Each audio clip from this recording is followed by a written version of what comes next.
विश्व प्रसिद्ध बाबा महाकाल की नगरी उज्जैन में प्रतिदिन लाखों श्रद्धालु बाबा के दर्शन करने आते हैं। रोजाना ब्रह्मा मुहूर्त में भगवान महाकाल की पूजा अर्चना की जाती है।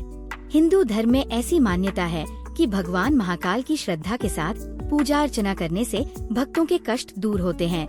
भगवान महाकाल की रोजाना विशेष पूजा होती है, उन्हें सजाया जाता है और रोजाना ब्रह्मा मुहूर्त में भगवान महाकाल की भस्म आरती होती है।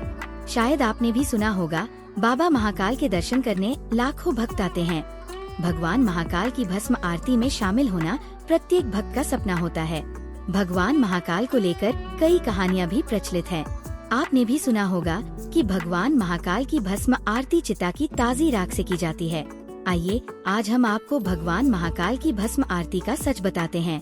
पौराणिक कथाओं में बताया गया है कि प्राचीन काल में दूषण नाम के एक राक्षस की वजह से पूरी उज्जैन नगरी में हाहाकार मचा था। नगर वासियों को इस राक्षस से मुक्ति दिलाने के लिए भगवान शिव ने उसका वध कर दिया। फिर गांव वाले भोले बाबा से यहीं बस जाने का आग्रह करने लगे। तब से भगवान शिव महाकाल के रूप में वहां बस गए। शिव ने दूषण को भस्म किया और फिर उसकी राख से अपना श्रृंगार किया। इसी वजह से इस मंदिर का नाम महाकालेश्वर रख दिया गया और शिवलिंग की भस्म से आरती की जाने लगी। खास बात ये है कि महादेव की सिर्फ इसी ज्योतिर्लिंग में भस्म आरती होती है, जो श्मशान की राख से बनाई जाती थी। अब बदलते समय के अनुसार इसमें भी बदलाव हुआ है। अब महाकालेश्वर मंदिर में महाकाल के श्रृंगार की भस्म चंदन और गाय के गोबर द्वारा तैयार की जाती है। कुछ किंवदंतियों के अनुसार ऐसी भी मान्यता है कि बहुत साल पहले महाकालेश्वर मंदिर की आरती में जो भस्म इस्तेमाल होती थी, वह श्मशान घाट से लाई जाती थी।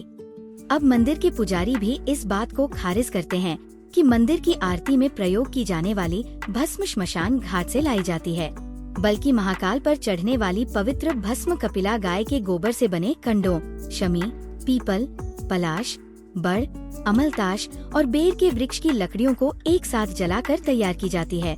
देश भर में ये इकलौता ऐसा शिव जी का मंदिर है जहां भगवान शिव की 6 बार आरती होती है। हर आरती में भगवान शिव के एक नए स्वरूप के दर्शन होते हैं। सबसे पहले भस्म आरती, फिर दूसरी आरती में भगवान शिव घटाटोप स्वरूप दिया जाता है।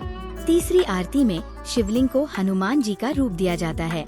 चौथी आरती में भगवान शिव का शेषनाग अवतार देखने को मिलता है।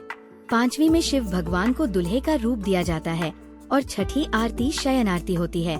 इसमें शिव खुद के स्वरूप में होते हैं।